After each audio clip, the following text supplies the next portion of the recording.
at the age of 12, 14 na nakapatay. Yung meron siyang napatay na babae at sinirape niya. I don't think nasa right mind yung bata kung bakit niya nagawa yung bagay na. Kaya nga, pinoprotektahan siya ng batas natin ngayon na alamin kung ano ang ugat, yung pinag-ugatan kung bakit niya nagawa yung bagay na yun. These children are victims of social injustices, abuse. Na-implant na sa utak nila eh. Ini-implant sa utak nila. Kaya nila gagawin itong bagay na ito is kailangan nila ng pagkain. Bago natin husgahan yung bata, alamin muna natin kung ano ang story behind the crime. Kasi kahit yan ay isang kriminal, meron pa rin niyang karapatan bilang tao. The problem is, yung mga 15 and below, may discernment man o wala, hindi pa rin sila magiging liable. Kahit incorrigible pa rin sila after the intervention process. So, ang sinasabi ko kasi dito, magkaroon ng diversion, pag naging incorrigible ka pa rin after the process, yun, titingnan na ng korte kung ano ang nararapat para sa iyo. Kung makukulong ka ba or mag-undergo ka ng probation.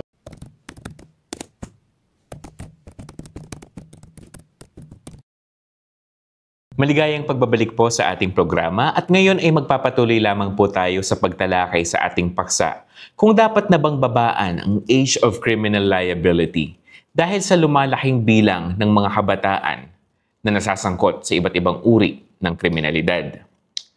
Ang unang bahagi po ng ating palatuntunan ay naka-upload na sa ating mga social media accounts. Kung hindi niyo pa po ito napapanood ay maaari niyo po kaming bisitahin sa iba't ibang mga social media platforms. At bago po tayo magpatuloy, ipapakilala ko pong muli ang ating mga panauhin.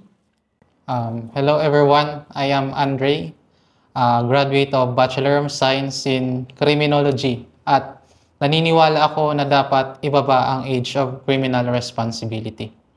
Hi everyone, I'm Mary Rose. I'm a mother of 7 children, and I'm currently into non-government organization as president of Bagong Bayanihan ng Mamamayan, Quezon City Chapter. And also, I'm the secretary of Caligayan Chapter for Vanguards. Di ako naniniwala na taasan ang criminal liabilities ng mga kabataan.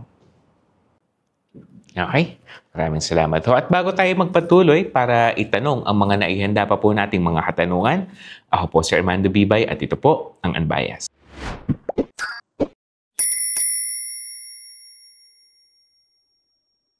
Ang una ko pong tanong ay para sa inyong dalawa. Ano ho? Ito ho yung mga terminologies na nabanggit nyo ho kanina sa inyong debate. Ngayon, pwede nyo po bang ipaliwanag sa ating mga viewers kung ano yung pinagkaiba ng intervention and diversion program? Kahit sino ho, sa inyo. Yung sa pagkakaunawa ko, yung intervention is yung ang gobyerno, ang mag-intervene ng gobyerno para sa kabataan na in conflict of the law. Kukunin sila ng gobyerno doon sa kung saan sila kinalalagyan ngayon.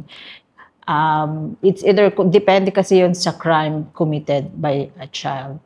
If it's yung crime na committed niya, it's heinous, like murder, dadalhin siya sa Bahay Pag-asa or in an institution kung saan siya mas mapapangalagaan.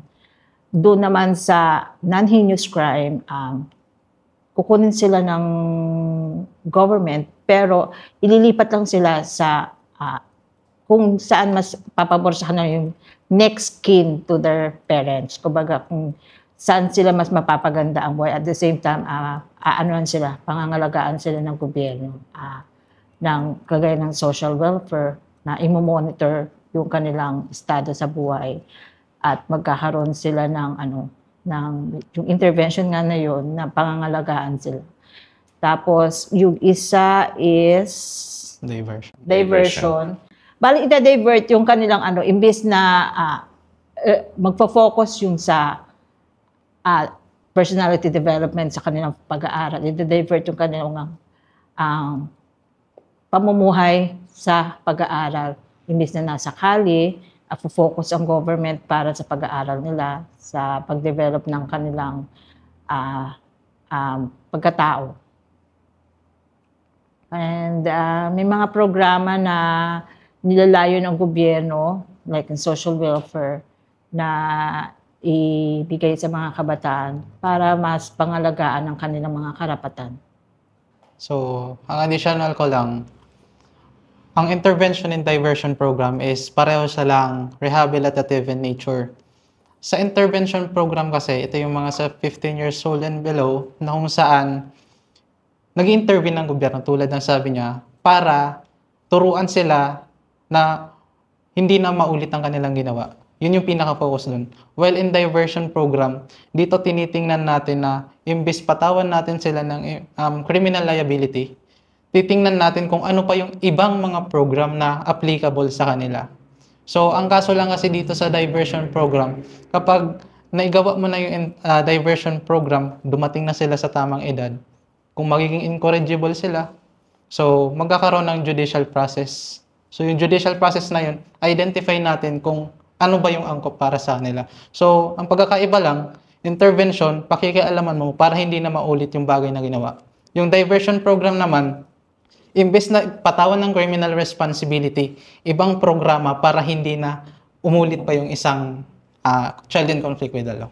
Okay, maraming salamat po sa inyong dalawa. At dadako pa tayo muli dyan. Ano ho? Pero bago yan, meron pa akong isang gustong ipaintindi natin sa ating mga viewers. Ano ho yung pinagkaiba ng criminal and civil liability? Okay. Pag sinabi kasi nating civil liability, obviously, patungkol sa pera. Kumbaga, parang magiging compensation mo yun sa isang nagawang pagkakamali. According sa Article 100 ng RPC, in every criminal responsibility, there is civil responsibility. Kumbaga, yung civil, yun yung pera. Yung criminal, that is the imprisonment. So, yun ang pagkakaiba. May gusto pa kayo The same.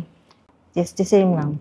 Na yung criminal liabilities, yung pagkakaroon sila ng kaukulang parusa sa kasalanang nagawa nila, unlike in civil, it's compensation, parang compensation doon sa sa mga naging biktima ng krimen. Okay, maraming salamat ho sa inyong dalawa. Sir Andre, meron ho akong tanong sa inyo. Kung para ho sa inyo, hindi ang murang edad ang dapat na maging basihan, ano ang dapat nating gawing batayan kung karapat-dapat na bang ikulong ang isang tao o ang isang bata? Pinapatawan kasi natin ang isang individual kapag nagkaroon siya ng criminal act at isang criminal mind. Ang tinutukoy ko dito is, in legal term, it is the mens rea and the actus reus. Mens rea, the criminal mind. The actus reus is the criminal act. Pag yung isa lang ang present, hindi pwede yun. Kumbaga, kapag present yung dalawa, ibig sabihin, meron kang discernment dun sa ginawa mo na criminal act. So pag magkasama yun, yun ang pinaparusahan ng batas. Sa madaling salita, kung ang isang tao ay meron ng abilidad na tukuyin kung ang isang aktibidad ay isang krimen, dapat na siyang patawan ng parusa. Regardless kung anong edad siya. So ang proposal ko lang is 12 taong gulang pataas. Okay, pwede niyo po bang ipaliwanag kung bakit 12 taong gulang? Ang tulad ng sabi ko kanina, kasi most likely sa 12 taong gulang nade-develop yung law and order morality. So, actually, meron din church law na nagsasabi na magsisimula dapat ang criminal responsibilities pagdating ng puberty. 12 sa babae, 14 sa lalaki. So, kumbaga, kasi doon nagsisimula na magkamuang, kumbaga. Sa mahatwid kung ang isang bata na may 12 taong gulang ay nakapatay at ang kanyang intensyon talaga ay pumatay, dapat na siyang makulong. Hindi agarang pagkakulong. Kailangan magkaroon muna tayo ng diversion program. So, kung sa loob ng diversion program, wala talaga, incorrigible pa rin yung isang bata, so, titingnan natin kung ano yung karapat-dapat na maging proseso na gagawin sa kanya. Okay, maraming salamat. Ngayon, balikan natin yung coexistence ng criminal act and criminal mind. Ano ho? Paano natin madedetermine kung meron nga, syempre yung criminal act, magagawa ng investigasyon, kailangan mapatunayan na ginawa talaga ng batang yun, yung krimen. How about the criminal mind? Paano yung nagiging proseso? Kanina nabanggit mo yung tinatawag na discernment test. Paano ho yun ginagawa? Yun, discernment test tulad po ng sabi ni ma'am, tinitingnan ng mga social worker. Psychologist Yung rin. psychologist. Kumbaga, hindi yan basta-basta na porket nakagawa ng krimen, alam talaga nung bata na krimen yun. So, kumbaga, i-identify pa yun ng social worker at higit sa lahat, i-determine din ng court. So, it is a very sensitive na proseso. Hindi siya basta-basta. Okay po. Kaya yun yung tinutukoy na hindi ka agad padali na kasuhan mo or bigyan ng criminal liabilities ang 15 years old and below. Dahil kailangan nga muna sila mag-undergo ng mga test, discernment. Kasi tama ba talaga o alam ba ng bata na yun yung ginawa niya? Na mali ba talaga, alam ba ng bata na mali yung ginawa niya? Na isang krimen yung kanyang nagawa. So it's very complicated kasi nga for me komplikado ang ang utak ng tao. Depende yan kung paano mo pinalaki ang isang bata. So based nga dun sa pag-aaral ng UNICEF, yung 12 years old is not even a teenager. 9 years old is not even in the age of puberty. So tapos depende pa yan kung ano yung nakalakihan niya. So, mahirap ka agad na sabihin mo kailangan bigyan ng criminal liabilities ang 15 years old below or even 12 years old. Kasi iba-iba kasi ang utak ng tao eh. Katulad nga na sinabi ko, depende sa kung ano yung kinalakihan niya, kung paano siya pinalaki ng kanyang mga magulang, kung nasa ang environment siya. Okay. Babalikan ko po kayo later ha. Sir Andre, dahil pinopropose nyo na magkaroon ng criminal liability ang as low as 12 years old. Papaano ho yung intensity ng punishment sa batang yon? Kapareho ba ng punishment ng katulad ng sa mga matatanda? Kumbaga tulad na sabi ko kanina, habang bumababa ang age of criminal responsibility, tataasan natin ang selan. So hindi kasi porket nakagawa siya ng krimen, halin tulad na natin sa adult. So, kumbaga, pabata ng pabata, pataas ng pataas ang selan ng program na gagawin natin sa kanya. Pwede po ba kayo magbigay ng mga scenarios? Like for example, 13 years old, so malamang sa malamang, magiging maselan. Kumbaga, meron tayong specific procedure wherein meron naman talagang procedure. Kumbaga, i-divert natin siya. More on diversion process talaga tayo na kailangan, kumbaga, matanggal na natin yung criminal behavior. Talagang susubukan natin yun. Hindi natin siya agarang ikukulong. Kasi nga, meron tayong tinatawag na best interest of the child rule. Kumbaga, it is protected by the Constitution kasi magiging prejudicial yun sa development ng isang bata eh. Kumbaga, i-divert muna natin. So, after diversion program, nasa tamang edad, doon natin makikita kung ano yung dapat natin gawin. Ngayon, kailan sila makukulong kung sakasakali? Kung sakasakali is at the age of emancipation, 18 years old, or as the case may be, pwede yung iba, 21 eh. Okay, so kailangan pa rin nating hintayin na yung taong yun ay maging 18 years old bago siya ikulong. Opo, kasi ang essence kasi ng responsibility is rehabilitation talaga. Sa panahon natin ngayon, hindi na tayo sa panahon na nung unang panahon pasasakitan mo talaga ang isang kasi meron na tayong human rights eh. Kasi kahit yan ay isang criminal, meron pa rin yang karapatan bilang tao. Okay, Sir Andre, medyo naging confusing lang ho para sa akin ha, correct me if I'm wrong.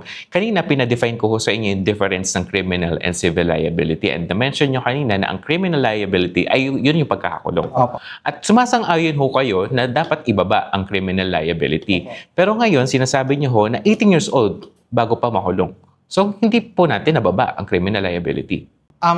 Naibaba po natin yan sa paraan na kapag dating niya sa ganitong sa 15 years old and below kasi, magbago ka man o hindi, under intervention, hindi ka pwedeng makulong.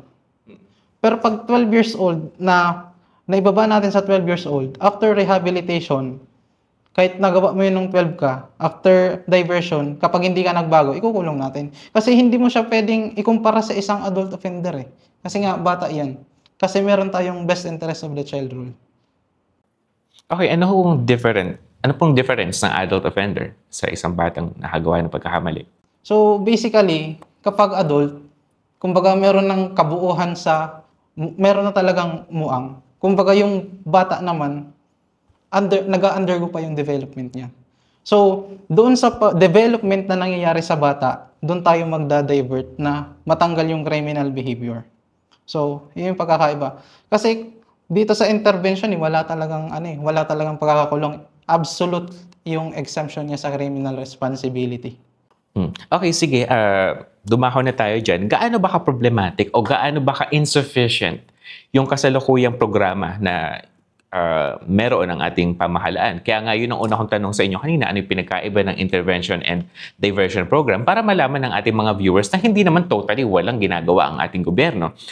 Para sa mga kabataan na nakagagawa ng mga krimen. Ngayon, ano ho yung kulang dun sa mga yun para sa inyo? Ang kulang is, tulad ng sabi niya, is wala tayong strict implementation. Ang problema kasi ngayon, kapag yung bata is hindi rin naman talaga sa isip kasi nangyayari talaga to in real life eh. Kapag nalaman ng pulis na bata, ay hayaan na natin yun kasi hindi rin naman sila mananagot. Kaya sabi niya, wala talagang intervention na madalas nangyayari sa ibang kabataan. So, isa yan sa problema is the strict implementation. Pangalawa, nagiging issue na yung pagtaas talaga ng age of pagtaas talaga ng crime na kung saan sangkot yung mga under 15. So, it is a social disorder na sa tingin ko nangangailangan na sa ngayon ng legal reform. Kung anong nangyayari sa society, sosolusyonan natin sa legal na pamamaraan. Okay. Sir Andre and Miss Mary Rose, tulungan niyo ho ako, no? Doon ho sa pinopropose ni Sir Andre, binababa po ba talaga natin yung criminal liability or ini-intensify lang natin yung currently existing na ng mga programa? Kasi sabi niyo ho, hindi naman ho dapat ikulong. For me, yun nga, hindi naman talaga binababa. Just based sa mga sinasabi niya. Parang, hihintayin mo yung tamang age niya, which is yung legal age na 18 years old, para mapanagutan siya dun sa krimen na nagawa niya. So, yun ang sinasabi mo talagang criminal liability at the age of 18. So, di lumalabas din yung sinasabi niyo na kailangan babaan yung criminal liabilities at the age of 20. So, lumalabas pa rin doon yung at 15 years old and below, wala man silang criminal liabilities, pero meron naman silang intervention. So, yung criminal liabilities talaga, lumalabas pa rin na 18 years old and below. Kasi doon talaga sila mapapanagot na. Kung lahat dito, yung 18 years old and below, intervention, rehabilitation, pare-pares lang yan. Pare-pares lang yan para maayos at mabago yung kabataan. Pero ang totoong pagpapanagot is at the age of 18. Kasi yun na sila yung nasa tamang pag-iisip at physically, emotionally, mentally, they are developed. Baka alam na nila kung ano. Unlike kasi sa kung tayong mga nasa tamang edad na. Pag nasa korte, ang laki ng yung pressure, yung stress na hinahatid sa atin ng mga matatanda. What more pa kaya itong mga bata kung ilalagay mo sila sa ganong sitwasyon? So, additional lang, hindi kasi ibig sabihin na ibababa natin ang age of criminal liability is kulong agad. Kasi nga tulad na sabi ko kanina, pinoprotektahan ng konstitusyon ng bata. Meron tayong best interest of the child rule. Kaya, ang nangyayari, legal age ang pagkakakulong. Kung sakali na sa pasok na edad na yon ay hindi sila naging incorrigible pa rin sila after the process. So, tama lang kung ano yung nakasulat ngayon sa Juvenile Act. Juvenile Act natin, di ba? Juvenile Justice Welfare Act na at the age of 18 pa rin yung magiging criminal liabilities. The problem is, yung mga 15 and below, may discernment man o wala, hindi pa rin sila magiging liable. Kahit incorrigible pa rin sila after the intervention process. Dahil kasi yun ang hindi ba dapat kasi para nga proteksyonan ang karapatan ng mga kabataan, lalo na ang kaisipan, para magkaroon sila ng chance na magbago. Kasi kung bibigyan kasi kaagad natin sila ng criminal liabilities, anong future ang mararating nila? That's why, yun na nga, meron Diba? tayong Dapat nga diversion. mas hubugin natin ang kabataan natin na maging maayos ang kinabukasan nila. It's our responsibility as the government and also in the society. Tayo sa nagko-contribute para sa ikabubuti ng mga kabataan natin by means of example at pagtulong in a way na kung ano man ang kaya natin ibigay sa mga kabataan natin. Katulad ng mga NGO, isa rin sa mga tumutulong para maghikayat dito sa mga kabataan na instead na mag-ano sila sa mga vices, ituon nila ang sarili nila sa mga progresibong bagay na maidudulot ng kanilang productivity in the end, pagdating sa tamang panahon. Okay. Intindihin po muna natin yung current system. Para maipagkumpara natin kung ano yung propose ni Sir Andre. Kung ang isang 13-year-old ay nakagawa ng krimen ngayon, ano ho ang ginagawa ng gobyerno? Intervention program sa kasalukuyang panahon. Pwede niyo ho bang ipaliwanag sa ating mga viewers paano yung exact scenario na nangyayari? Intervention program, magkakaroon tayo ng maraming programa na i-rehabilitate ang isang bata. At isang pinaka-focus nito is sasabihin na paparamdam natin sa isang bata na huwag mo nang ulitin ang ginawa mo sapagkat mali ito. Pero sa process na intervention, sumunod man o hindi ang isang bata sa sinasabi ng nagre-rehabilitate sa kanya, maging incorrigible man siya, hindi pa rin siya pwedeng makulong after such rehabilitation na nangyari, intervention. Okay. Ngayon, ano ho ang pinapropose niyo? 12 years old and 1 day hanggang between 12 and 18. Yun ang. So, ang sinasabi ko kasi dito, di ba pag intervention, dumaan ka man sa process, maging incorrigible ka, hindi ka pa rin mananagot. Ang nangyari sa proposal ko, 12 to 18, magkaroon ng diversion, pag naging incorrigible ka pa rin after the process, yun, titingnan na ng korte kung ano ang nararapat para sa iyo. Kung makukulong ka ba or mag-undergo ka ng probation or any form of community service. Okay. Pero sa pinapropose po ninyo, yung mga quote-unquote underage ay hindi pa rin magiging legally liable. Magiging liable siya kapag after the process, hindi pa rin naging effective sa kanya or naging incorrigible pa. Regardless of the age? Which is 18 years old. Which is after 18, kung narating niya na yung age of emancipation. Which is 18 years Which is old. 18. O sige nga, pag-usapan ho natin yan. Bakit, ano ho ang samang idudulot kung ikukulong natin sila ng below 18 years old sila? Tulad ng sinabi ko kanina, protected sila ng konstitusyon. Best interest of the child, best interest of the child rule, na kung saan sa pagitan ng edad na kasi na yan, yung 18 pababa, according sa batas, sila yung child. So, yung child na yon, nag-undergo pa sila ng tinatawag nating development. At ang iniiwasan natin is mga condition which is prejudicial to the development of the child. So, kaya yung pagkakakulong sa edad na ito is prejudicial yun sa development nila eh. That's why hihintayin muna natin yung 18 and above. Okay? Sa madaling salita, hindi po kayo sang-ayon na makulong ang isang tao under 18 years old. Hindi ako sang-ayon na makulong agad ang isang bata. Kailangan dumaan muna sa proseso. Which is prevention and rehabilitation. The same pa rin, which is nakasulat naman sa current law natin. Okay. Sinusundan ko lang, Sir Andre, yung pinapropose ninyo. What if ganito?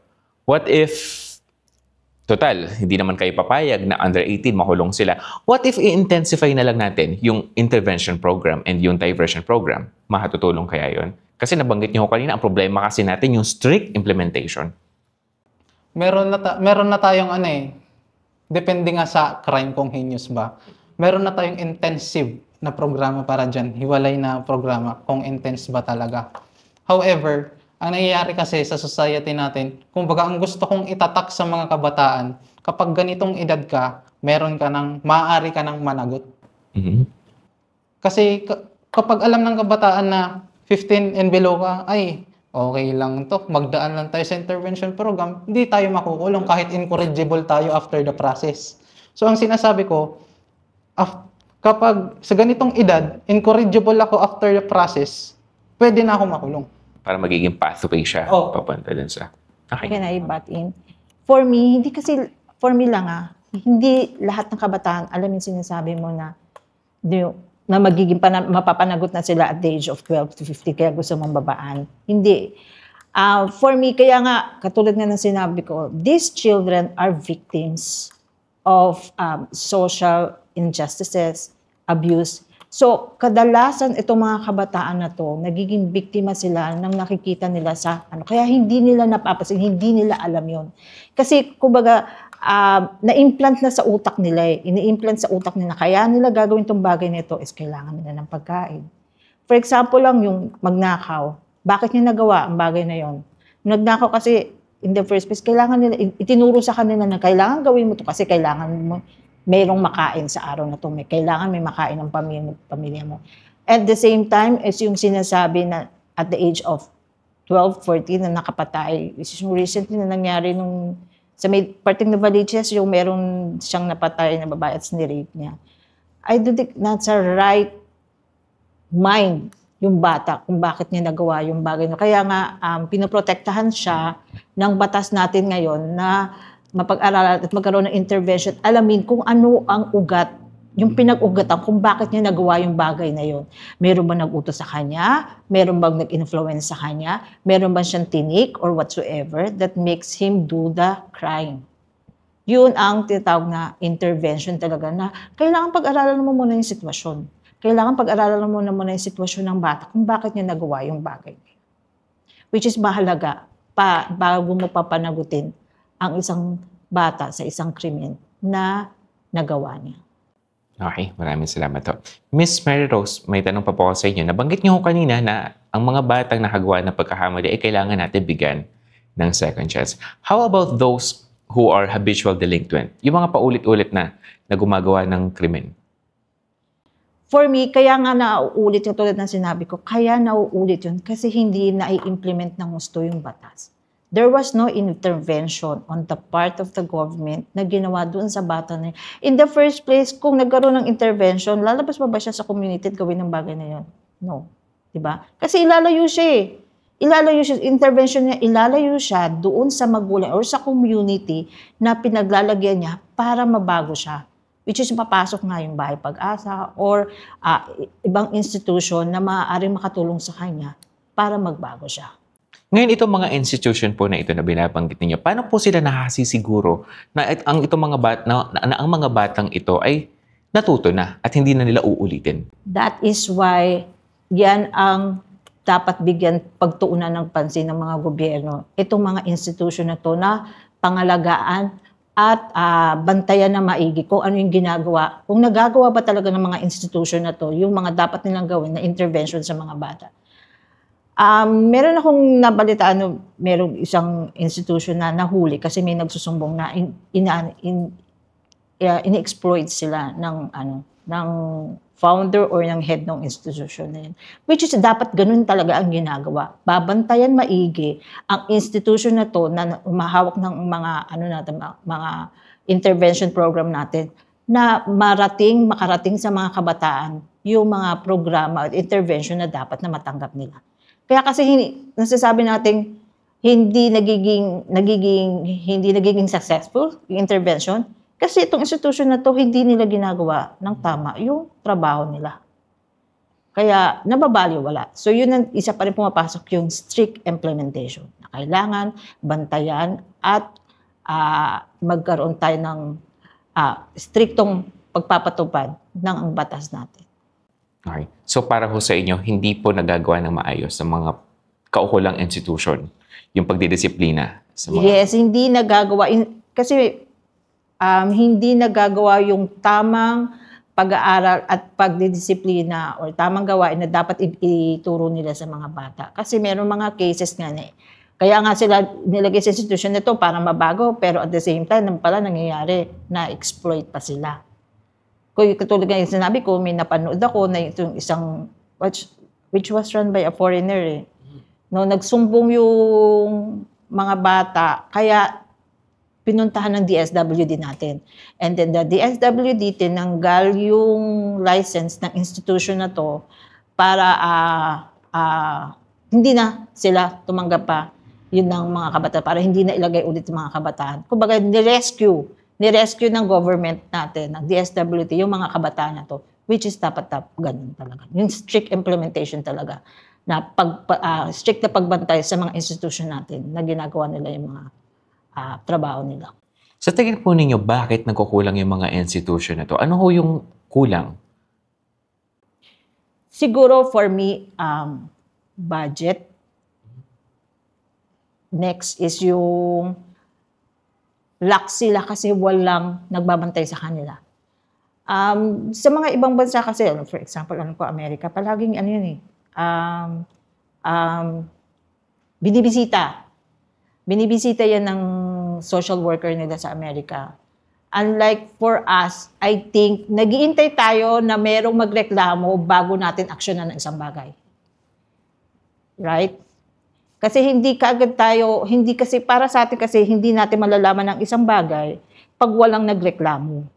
Kasi tulad ng, for example, pag may nagkasala, hindi naman mag-aano yan kung may isang violation ng isang corporation or isang institution, hindi malalaman yan ng gobyerno pag walang nagsumbong.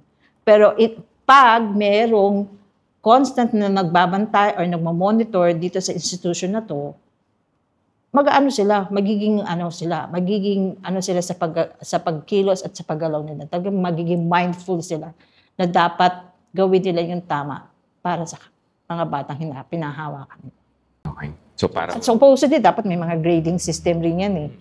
Dapat ginagrado rin na ilang percentage ba yung nagagawa nito. Kasi malalaman mo rin yun sa pamagitan ng mga batang lumalabas sa kanila kung nagiging successful. If itong mga bata to paglabas at hindi naging successful intervention sa kanila, ibig sabihin may problema doon sa institusyon. Right? So dapat baguhin yung institusyon, tanggalin yung institusyon, ibigay sa iba. Tanggalan ng lisensya, ibigay sa iba. God must deserve na mas mapapangalagaan ang karapatan ng ating mga kabataan. Okay. So kung ang kabataan ay lumaki talaga na naging kriminal siya, ang sisisihin natin ay yung institusyon. Lalo na kung nag-undergo naman na yun sa intervention program. Yes, yung institution talaga na humahawak sa kanila, na nangangalaga sa kanila. Ibig sabihin, nagkaroon ng pagkukulang. Na imbis na mabago itong mga kabataan na to, naging mas malala sila. Diba? Kaya, dapat bantayan. Kaya dapat yung gobyerno binabantayan at pinapangalawakan yung mga programang ibinibigay nitong institusyon na to. At suportahan din sila when it comes to budget. Kasi ang budget natin ngayon, mas dapat bigyan ang priorities yung education kaysa sa mga infrastructure. Kasi itong mga kabataan natin, mas kailangan nila ng pag-aaral kasi karamihan hindi kasi pumapasok, hindi nag-aaral kaya nalululong na lang sila sa mga masamang bisyo, nalululong na lang sila sa mga masamang gawain. Dahil wala silang pag-aaral, kulang sila sa pag-aaral. Hindi sila pumapasok. So more on the government will give more budget. Katulad na sinabi ni Senator Panfilo Lacson, dapat bigyan ng prioridad ang edukasyon kaysa sa anumang programa ng gobyerno. Okay. Pero naniniwala po kayo na kung ang mga kabataan ay mabibigyan ng sapat na edukasyon, mapapababa natin yung bilang ng mga kabataang nasasangkot sa kriminalidad? Yes, for me. Kasi edukasyon lang naman kasi ang makakapagpabago sa mga bata eh.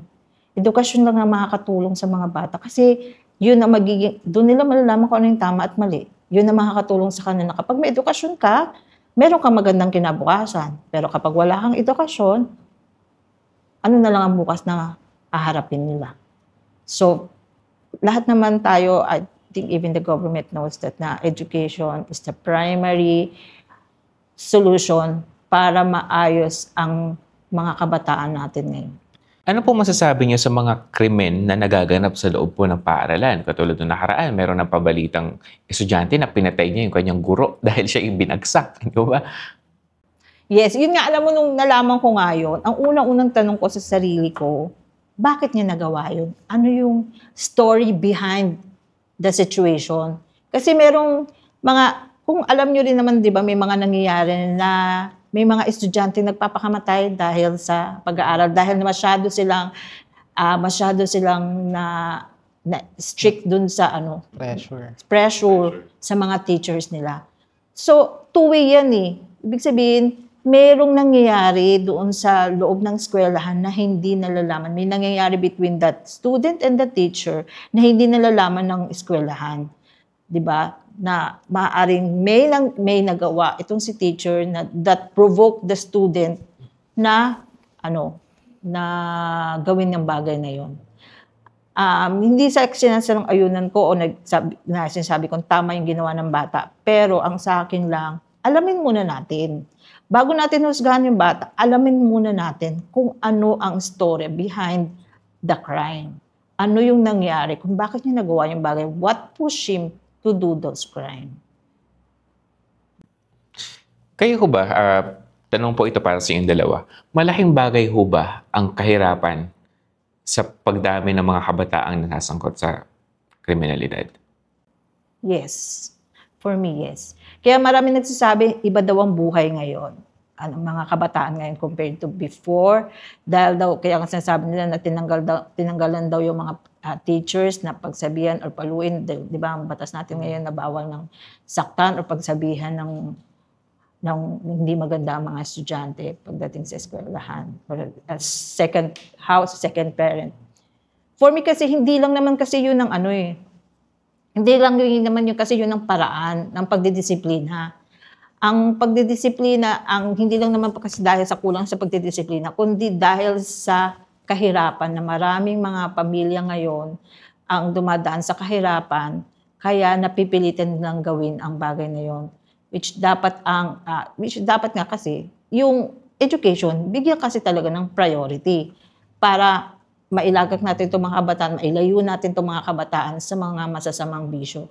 At the same time, is yung nakikita ko ngayon is yung very rampant na kasi ngayon yung yung mga vices na nakikita ng mga kabataan sa mga matatanda. Can easily access yung pagbili ng alak, which is supposedly dapat bawal. Pero may mga ibang tindahan na pinapayagan nila kahit bata, pinagbebentahan nila. Sigarilyo, may mga matatanda, utusan nila yung anak nila, pumunta sa tindahan, bumili ka nga ng sigarilyo, sindihan mo na. Natututo. So from those little things, di ba, nakakasanayan na nila hanggang sa paglaki nila, dala-dala nila. And for all we know, yung alak is masama ang nagiging epekto sa utak ng isang tao. That also contribute sa mga bata na gumawa ng mga bagay. And very rampant na rin kasi is parang easily na lang rin in the market. Yung drugs. Marami ako nakikita sa mga kabataan na ngayon. Hindi yung drugs mismo, yung Illegal drugs. Tawag dito, yung nakikita ko lang mismo sa jeep, yung sinisinghot nila yung rugby. Oh. Aside from drugs, yung isa pa nakita ko is yung rugby na makikita mo lang sa merong may naglalakad ng business. Alam mo ang cause noon? Gutom. For me, gutom yun kasi parang ang basihan nila para daw maano yung gutom nila is suminghot na lang sila ng ganun. Tapos yung sinasabi na yung rampant din yung drugs, ginagamit ng kabataan para magbenta. Sino gumagamit sa kanila? Mga matatanda, mga adults. Kasi alam nga ng mga matatanda na to, hindi mapapanagot yung mga bata.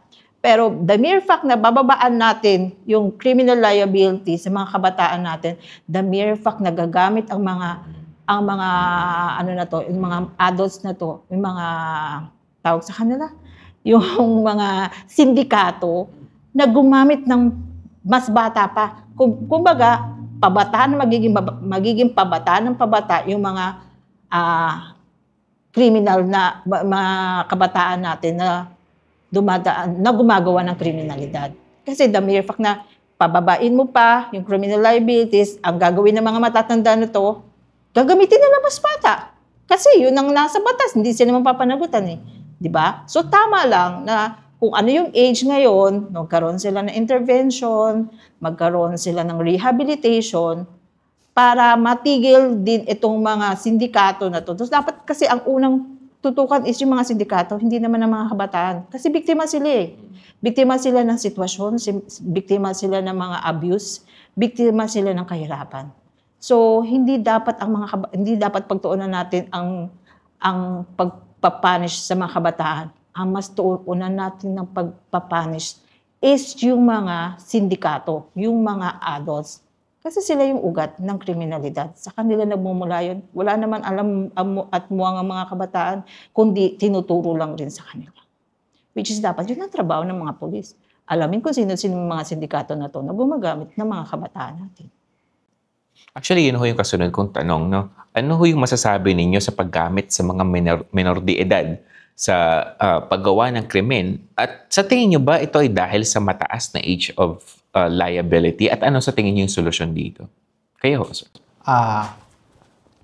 Tulad ng sabi niya sa kanina, pabata ng pabata ang ginagamit. So, basically, dahil sa batas na pinoprotektahan yung mga bata. So, yes, factor ang edad. And dun sa una pala, gusto ko lang idagdag na, factor talaga ang kahirapan. Aminin man natin sa hindi, magastos ang edukasyon at hindi lahat nagkakaroon ng access dito. So, which is true. Pero kanina sabi ho ni Ms. Mary Rose, kung bababaan lang natin yung age of criminal liability, ang magiging diskarte ngayon ng mga sindikato, bababaan din nila yung edad ng mga ginagamit nila ng mga kasangkapan sa paggawa ng krimen. So, hindi rin natin na-resolve. Parang mas lumala nga. Mas lalala lang. Mas lalala lang ang sitwasyon ng mga kabataan natin kung gagawin natin yung bagay na yun. Ngayon, ano ho yung solusyon natin para hindi magamit yung ating mga kabataan sa paggawa ng mga krimen? Yun nga, katulad ng sinabi ko, strict implementation of the law of Juvenile Justice Welfare Act natin. At the same time, is yung magkaroon ng curfew. Alam ko kasama rin to sa Juvenile Justice Welfare Act na mayroon dapat curfew. Ang bawat barangay magkaroon ng mga curfew sa community nila na yung mga bata ay wala na dapat sa lansangan. Second, third is education. Number one is really the education. The government should give budget more, fund more doon sa education system natin na maging accessible siya sa mga kabataan. Hindi lang yung minsan kasi sa layo. Maraming mga kasi kung napapanood nyo lang na meron minsan tumatawid sa papa, tumatawid sa para lang magkaroon sila ng education. Kaya dapat maging mas accessible. Ang gobyerno gawing lahat ng paraan para maging accessible sa mga kabataan ang edukasyon. Second is yung mga programa na magdudulot sa mga kabataan natin na ma-develop ang kanilang mga talento. May mga involve the children in sports, involve the children in social activities na mag-develop ng kanilang personality, like yung personality development. Bukod sa sports, meron tayong mga may mga dance, may mga singing. Mga kabataan natin kututusin, punong-puno ng mga yan, punong-puno ng mga gift yan. We just have to find out kung ano yung mga gift. Bawat isa sa atin mayroong mga gift na talento. So kailangan lang alamin, bigyan ng bawat barangay na magkaroon ng access sa mga kabataan na ma-develop ang kanilang mga talento. And also for me is yung talaga, mapanagot yung mga natin, yung mga adults natin na nagpabaya, mga magulang na nagpabaya sa responsibilidad nila para sa mga anak nila. Number one din yan, yung negligence sa mga kabataan natin na ito nagagawa na lang dumiskarte sa buhay nila dahil pinabayaan sila ng mga magulang nila. Yun, for me. Okay. Sir Andres, since ikaw ho ay graduate ng BS Criminology, sa tingin ho ninyo o baka meron ho kayong alam na information, saan kinukuha ng mga sindikato yung mga batang nagagamit nila? Paano sila nakakuha ng mga kabataang nagagamit nila sa kriminalidad? So, basically, napaka-obvious yung mga child at risk. Kumbaga, sila yung mga vulnerable na bata na madaling manipulahin. So, that's why meron tayong discernment test. Kasi titingnan natin, bakit nagkaganon? Di ba? Pero, ito ang sinasabi ko, sa programang gagawin natin, kailangan tanggalin na natin sa isip nila yung paggawa ng isang karumal-dumal na krimen. So, after that process, yun ang sinasabi ko, titingnan na natin kung ano ba ang karapat-dapat na gawin. So, yun, yung mga child at risk. Basically, yung mga na-exploit, yun. Yung mga nasa yung mga nasa lugar ng baksak talaga sa kahirapan. Kaya nagagamit sila. Meron nga, di ba, may mga magulang din na ginagamit rin ng kanilang mga anak for exploitation. Ano ang bunga nun? Sasabihin, kahirapan pa rin. Yun din ang pinagmulan. Etong mga kabataan na pipilitan gawin kasi ini-implant sa kanilang magulang, you have to do this kasi wala tayong kakainin. Gawin mo itong bagay na to kasi wala tayong kakainin. Wala kang pambaon. Wala kang wala tayong pambili ng ganito. And kaya itong mga kabataan na to kasi yun nga, sinabi mo, very vulnerable pa sila. Very sensitive sila sa pangangailangan nila in everyday, sa pangangailangan nila sa araw-araw. So gagawin nila kasi in-implant mo sa kanila para mabuhay tayo, gawin mo ang bagay na to. So, di ba? Kumbaga, part na magulang to, pinabayaan niya. Yung responsibilidad na dapat nasa magulang, pinapasa nila sa mga anak nila. So, kawawa kung tututusin, itong mga kabataan na to, biktima sila. Hindi sila talaga, biktima sila ng circumstances. Biktima sila ng mga negligence ng kanilang mga magulang. So, let us not give up on these children. Kasi kailangan bigyan natin, pahalagahan natin yung kinabukasan ng mga kabataan. Dahil in the end, sila rin ang magiging kinabukasan natin. Sila ang mga susunod na leaders natin. Maaring itong batang to na galing sa mahirap na buhay, yung pala pwede siyang maging leader, pwede siyang maging senator, kung tuturuan lang talaga, kung ilalagay lang talaga sila ng gobyerno sa tamang institusyon. Ayun. Kanina ho, Miss Mary Rose, may pinropose po kayo na ang mga kabataan ay hikayatin natin lumahok sa mga social activities na mag-hone o maghuhubog ng kanilang mga talento. Subalit, kung may kahirapan, sa tingin ninyo, saan magkakaroon ng interes yung bata? Doon sa aktibidad, sa illegal na aktibidad kung saan siya pwedeng makakuha ng pagkain o doon sa social activities na huhubog sa kanyang talento. Subalit, wala naman siyang, lalo na wala siyang maitutulong sa kanyang pamilya. Kaya nga yun, kaya nga yun sinasabi ko, the government has the responsibility na hubugin yung talento ng mga kabataan. Ang bawat barangay, magkaroon ng mga programa para sa paghubog ng talento ng mga kabataan. Kasi kung tutusin, marami namang programa ngayon yung modeling, pero ang mahal. Totoo, napakamahal. Kailangan sila mag-address. Pero itong kung accessible lang to, for example, sa isang barangay, napakadali nang ilapit. I have a friend from Australia. So, ganun din ang nila is, tinutukan nila yung mga kabataan nila. Ang pamamaraan nila is, meron silang programa na 4 hours to 6 hours na mag-aaral sila. Tapos bibigyan sila ng another 4 hours na magkaroon sila ng extra job sa isang kumpanya. Kahit na maliit na lang, at the age of 13. Kumbaga parang yung sense of responsibility tinuturo na nila at an early age sa mga kabataan. Para nga naman mailayo sila sa mga masasamang bisyo. Kasi merong tinuturo sa kanila na maging responsible sila para at the same time paglaki nila, meron silang perang maiimpok para sa nila, pangangailangan nila. Which is para sa akin, kailangan din ng gobyerno natin ngayon. Yung pagtuunan, yung mga talento ng mga kabataan in each barangay. Wag lang kasi sa isang city, kasi sa isang city, maraming barangays yan. Na, di ba, maraming barangay, may kadalasan napakalayo pa. Isa pa problema is yung pamasahe, di ba? Kung yung bang programa na yun, accessible na within the barangay kung saan nasasakop yung mga kabataan natin, napakadali lang para sa kanila na umatin.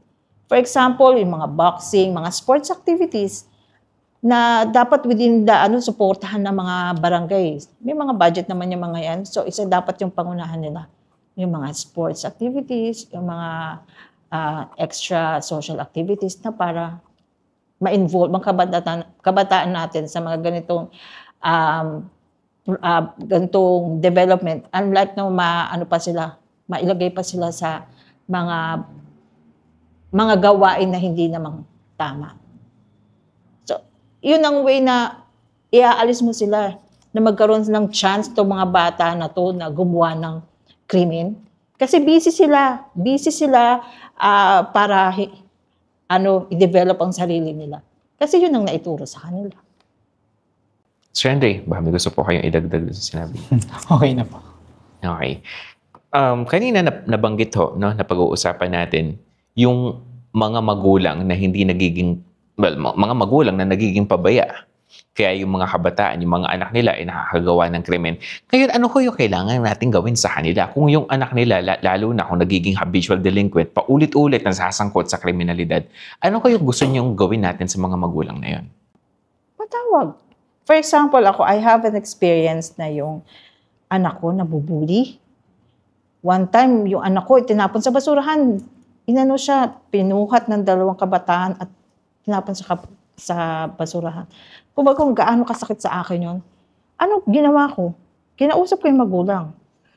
Kahit na sabi mong bata yan, responsibilidad mo ang ayusin yung pagkatao ng anak mo. So, pwede mo patawag sa barangay. At yung barangay, meron tayong bawsi na papatawag ni bawsi itong sa parents para payuhan itong mga magulang. At i-monitor ng barangay natin itong mga kabataan na nalulung sa mga ganitong mga masasamang bisyo, sa mga ganitong pamamaraan na hindi tama, hindi maganda. Para ma-push pa sila, matulak pa sila sa mga gumawa ng krimen. Dapat umpisahan pa lang by monitoring. May record na sila Record na sila sa barangay, may record na yung mga magulang nila sa barangay. Monitor ng social welfare. Kasi may mga social welfare din naman tayo sa mga per each barangay. So dapat, dami-dami nila sa mga barangay na minsan na wala namang ginagawa. Tutusin, nakatambay lang. Bigyan sila ng trabaho. Bigyan sila ng assignment na i-monitor itong mga kabataan na to. Paano kung hindi pa rin nagbago? Kaya nga, doon lumalabas yung Juvenile Justice Welfare Act natin. Na kapag hindi sila nagbago, nagkaroon na ng intervention, nagkaroon na ng rehabilitation, at the right age, pag ginawa pa rin nila, di kulong na sila. Kasi nasa tamang edad na sila I mean, sa mga magulang ho, paano kung napatunayan natin na hindi talaga sila nagiging responsable? Kunin ang mga kabataan sa magulang. Ilipat kung saan sila dapat na magiging maayos sa kanilang future. Kaya nga, ito rin naman sa Juvenile Justice Welfare Act natin, merong ganun na imo-monitor ng social welfare yung kung saan nila inaatang yung bata na nagkaroon ng krimen. So ipapasa nila doon sa next kin na tatanggap doon sa bata na kayang buhayin, palakihin yung bata. At the same time, imo-monitor ni DSWD. Okay, maraming salamat to. Sir Andre, sa lahat ng sinabi ni Miss Mary Rose, hanggang ngayon ba naniniwala ka pa rin na kailangan pa rin babaan ang age of criminal liability? Opo. Naniniwala pa rin ako na kailangang ibaba. Kung anong nangyayari sa lipunan, kailangan ng legal na pamamaraan na solution. So, that's it. Agree ako sa kanya na malaking factor talaga ang family. Ika nga, ang family is, or ang home na tinatawag is the cradle of human personality. Kumbaga, kung ano yung pinapakita mo, nire-reflect niyan yung pamilyang pinanggalingan mo. So, karagdagan ko lang sa sinabi niya kanina na ipatawag ang magulang. At additional dito is gusto ko sana magkaroon din ng intensive program para sa mga magulang ng yun na nga, child in conflict with the law. So, yun po. Okay, maraming salamat ho. At panghuling tanong ko sa inyong dalawa, ano kaya yung pinaka-feasible sa pinaka-malapit na panahon na kailangan ilunsad ng pamahalaan para maprotektahan natin at mahubog natin ang ating mga kabataan na maging mabubuting mamamayan? Kasi talagang I think it is a global problem talaga. Hindi lang to nangyayari sa Pilipinas. Kasi unang dahilan talaga dyan is corruption.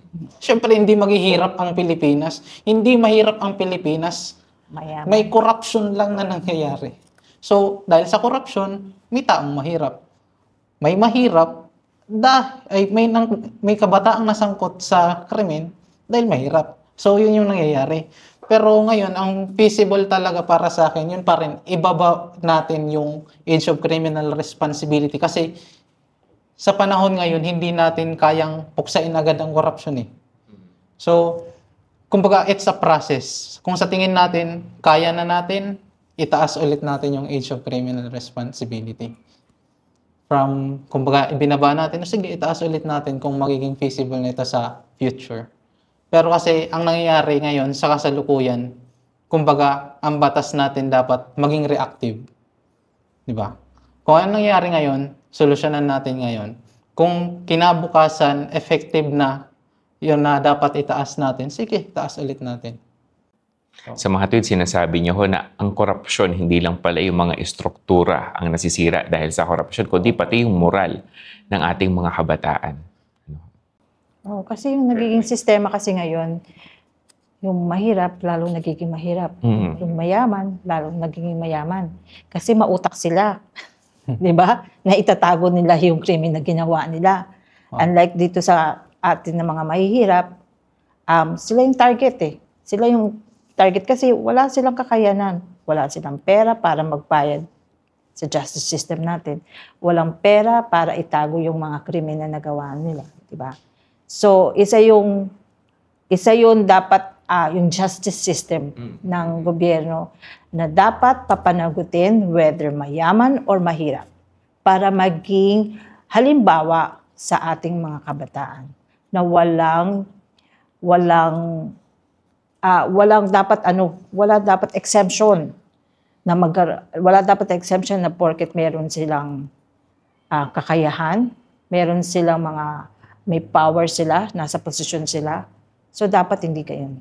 Dapat pantay, patas, mahirap man o mayaman, pag may krimen na nagawa, papanagutin para maging halimbawa sa ating mga kabataan. And second, education.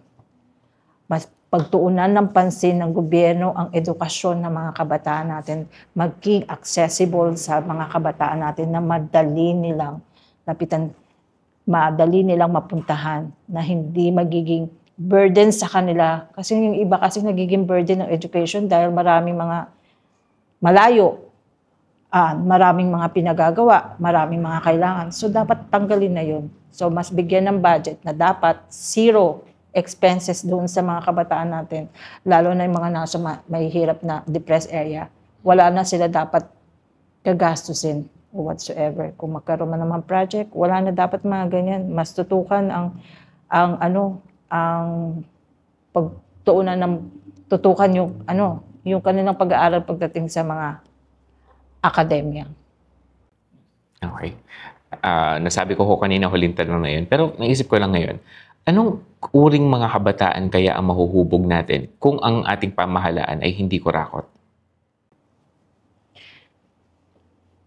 We wouldn't know na baka mamaya itong kabataan natin is the next president of our country. Diba? Hindi natin alam na itong mga katulad ng sinabi ni Jose Rizal, ang kabataan, ang pag-asa ng bayan, na kasi sila ang mag-build ng nation natin na maging sagana, na hindi na magayong magiging korupsyon. Kung sa kabataan pa lang natin, ini-implant natin na ang korupsyon ay hindi dapat ginagawa. So, di ba, maunlad na bansa, maunlad na Pilipinas ang matatayo natin kung maayos lang ang mga kabataan natin. Kung sa simula pa lang, itinuro na natin sa kanila na ang edukasyon, ang magiging pag-asa nila para sa magandang kinabukasan, na ang korupsyon ay magiging ikasisira ng bansa natin. Na kung ano man ang maging responsible ka with your action. So, yun. Sa aking palagay naman is, kung hindi plundered ang Pilipinas, of course mayaman, pero gusto ko lang idagdag is, meron din problema kasi sa sistema ng edukasyon eh. Kumbaga sabi niya yung mahirap, lalong humihirap, payaman, lalong nayaman. So, kailangan siguro magkaroon na ng tawag dyan, pagbabago sa sistema ng edukasyon. Sana ibawas na natin yung mga irrelevant naman talaga at dagdagan natin ng financial literacy. Kasi yun kulang sa mentalidad ng Pinoy. Kumbaga nag-aral ka para maging empleyado. Ganun ang naging sistema natin. So, kumbaga, sa sistemang ito, kailangan, hindi lang yung sinasabi ni Jose Rizal na ang kabataan ay ang pag-asa ng bayan. Dapat ganito na, ang kabataan ay naaasahan na ng bayan. Yes. Okay. So kung ang kabataan ang pag-asa ng bayan, may pag-asa pa ba ang ating mga kabataan? For me, yes. Kung magbabago lang yung sistema ng gobyerno, kung aayusin na ng gobyerno yung mga trabaho nila, kung titigil na nila yung korupsyon, kung mapapanagot yung mga nasa katungkulan sa mga korupsyon na nagawa nila, yes, definitely yes. Kayo? Oo naman. Siyempre, kaso it is very sensitive topic, di ba? Di ba? Corruption, kasi ang hirap din sa ating mga Pinoy, guilty na sa isang krimen, binoto mo pa rin. Di ba? Yun ang sakit ng mga Pilipino. Yun talaga ang sakit. Mahirap ka, bigyan kita pera, boto mo ako. Sige, boto niya rin talaga ako. Di ba? Yun ang kulang sa mentalidad ng Pinoy, hindi na natuto. Sana kumbaga, matuto na yung Pinoy sa isang tinatawag nating cancel culture. Dapat matutuhan na yun eh. I think meron naman. Kasi sa, feeling ko lang sa Pasig naman, naumpisahan na yan eh. Kumbaga, tamang tamang information dissemination sa mga Pilipino na itigil na natin yung pagboto sa mga natin, mga nasa posisyon natin na alam naman natin na meron silang mga nasangkot sila sa mga corruption. So, for me, may pag-asa, gayahin natin yung Pasig, yung mga taga-Pasig, di ba? Na talaga natuto na sila kaya binoto nila si Vico Soto. Shoutout po sa mga taga-Pasig. Sana lahat natuto na. Sana lahat natuto na. Okay. Maraming salamat ho sa inyong dalawa at maraming salamat din ho sa ating mga viewers at sana bukod sa may natutuhan kayo, natawagan din po sana ng pansin hindi lang ang mga nasa katungkulan sa ating pamahalaan, kundi maging ang ating mga magulang. Sana wag nating hayaan ang ating mga kabataan ay masangkot sa anumang uri ng kriminalidad, may kaparusahan man o wala. Dito po nagtatapos ang ating episode. Muli ako po si Armando Bibay at ito po ang Unbiased.